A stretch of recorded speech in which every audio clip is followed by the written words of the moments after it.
Hello, bachcho. Let's read this question. The question says, which of the following is a covalent compound? Option A, N2O3, option B, LF3, option C, AlCl3, option D, aluminium sulfate. The key concept for this question is polarization. Polarization की study क्यों की जाती है? हमारे पास जो भी covalent bond होती है उसमें कभी भी 100% कोवलेंट कैरेक्टर नहीं होता, और हमारे पास जो आयनिक बॉन्ड होती है उसमें 100% आयनिक कैरेक्टर नहीं होता।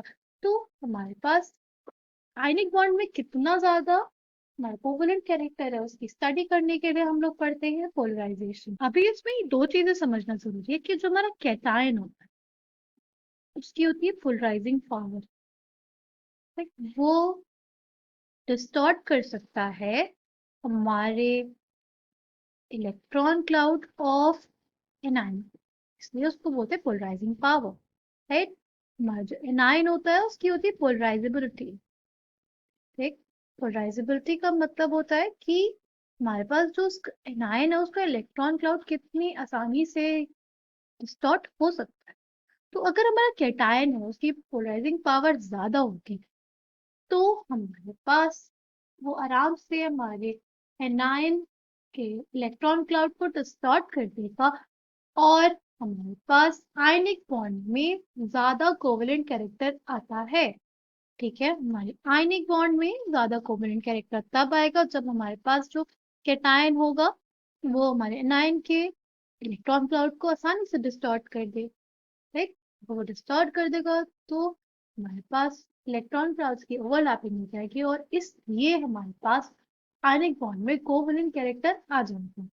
ठीक ना, हमारे पास कुछ सेट ऑफ रूल्स है टू प्रेडिक्ट कि कौन सा कैटायन का कितना पोलराइजिंग पावर, कौन से कैटायन की कितनी पोलराइजिंग पावर होगी और हमारे एनायन की पोलराइजेबिलिटी होगी। ठीक, पहला है कि हमारे पास अगर छोटा कैटायन होगा, smaller cation, greater polarizing power, और कैटायन छोटा तो उसकी पोलराइजिंग पावर ज्यादा। और हमारा एनायन के टर्म्स में है तो ये है कि जितना बड़ा एनायन होगा, लार्जर द एनायन, इतना बड़ा एनायन की उतनी ही ज्यादा पोलराइजेबिलिटी। ठीक, हमारे पास यहाँ पे जो कैटायन है वो तो सब में सेम है, डिफरेंस किस में आ रहा है? सिर्फ एनायन में। एनायन क्या है हमारे पास?